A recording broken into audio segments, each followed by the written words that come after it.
Good day and welcome. This is Tony the Don, and this is the Takeover wrap up.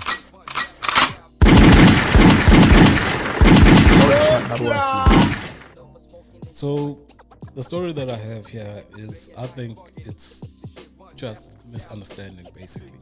So, as you guys know, DJ Citi Lytes from Vura fame as well as Washa, those songs that everyone knows in the hip hop industry, had a back and forth with Emtee, all right? And at some stage, um, Ruff got involved, the producer extraordinaire at 1020 Cartel, all right?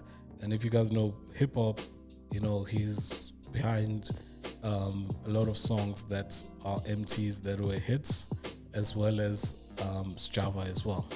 So basically, DJ Citi Lytes went onto Twitter, all right, and said, 6 years later, I hope one day I'll get a thank you for making this video possible. From the drip to the launch. Ninjas forget easily. So, of course, as you know, that was a hit song that actually put MT on the map, all right? Um, and MT actually responded and said, I gave you a hit and a place to stay. Now, that's, for me, it's a little bit messy from the beginning, you know. It seems like these guys were not, you know, they're just coming into the industry and trying to do their best. They were friends, they were a crew, and they were helping each other out, you know. So, because it goes on where DJ Citi Lytes actually says at that time, you know, no one had a permanent place, no one owned a place to stay. So when MT says he gave him a place to stay, he's agreeing with that, but it's just saying that, look, dude, we were a crew, we were boys, so I would expect something like that to happen. Just to add into this, Java actually chimed in as well and actually said when they actually went to this video shoot, they had to use taxis to get there. So, I mean, you can understand. Niggas didn't have a place to stay in terms of owning or renting the place of their own, and they were just, you know, putting all their resources together to to actually make things work. So, but you know, DJ Citi Lytes, you know, who's also he's a brother to the late Pro Kid, you know, also came back and is like, look, I mean, guys, you all know that nobody owned a place at the time. Can I please leave this bad energy alone? He misread my tweet, and I said, I've said I understand. It's all love for me. Futing Gabonga. So he's like trying to put it down, man. He doesn't want to go into this a lot. Because again, it seems like they were together trying to make things happen. So it shouldn't be a big deal when everybody is making it now. But Ruff then jumps onto this, all right? And he says, are you going to be able to do the same thing, my nigga?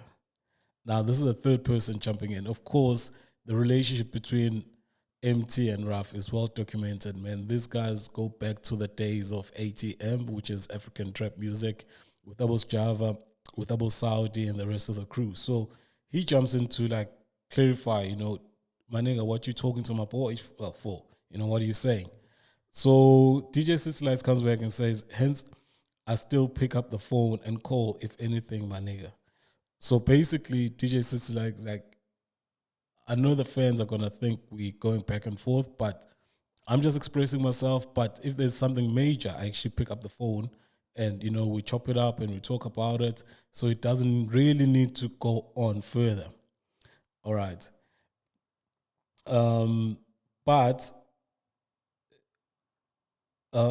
Ruff doesn't want to really let this go. He goes on and says, what does that tell you?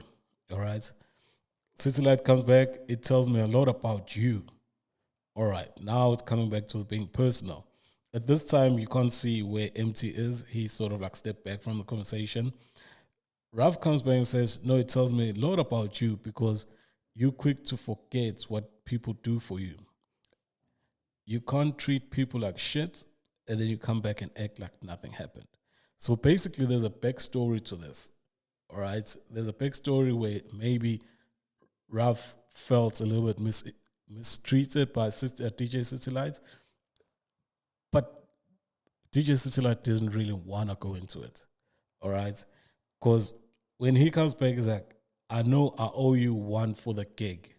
So he recognizes, okay, I made one mistake there where maybe I needed to perform or whatever, but it had something to do with the gig that Ruff had organized or was part of organizing it, and DJ Citi Lytes owes him for that.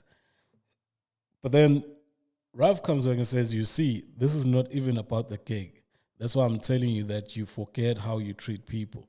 So he's saying now, look, I understand you think it's about the gig. For me, it's not about the gig. There's other things that we need to talk about that acted foul on, and you must come forward. And I think maybe Ruff is also looking for some sort of thank you or an apology. And that's where it actually started with DJ Citi Lytes. I think, they're probably going to sort this out. But, for the Twitter streets and the social media, it gave us an input, gave us insight in terms of how these guys and what space are they on with each other. All right. But for my side, I hope that it gets sorted out, man. There's no need for all of this. It seems like everyone is doing well so far. So, yeah, keep to it. I don't know what you guys think about it. Citi Lytes writes that he demands a thank you for what he did to make that video happen for Emtee. And is Ruff got a valid point to say, dog, you've done a lot to now come back and ask for a thank you. You've done a lot of wrong to other people for you to come back and say thank you. What do you guys think about it? Let me hear, man. Let's chop it up. Let's think about it. Chats, please do subscribe. Please do like, and please do comment. Cheers.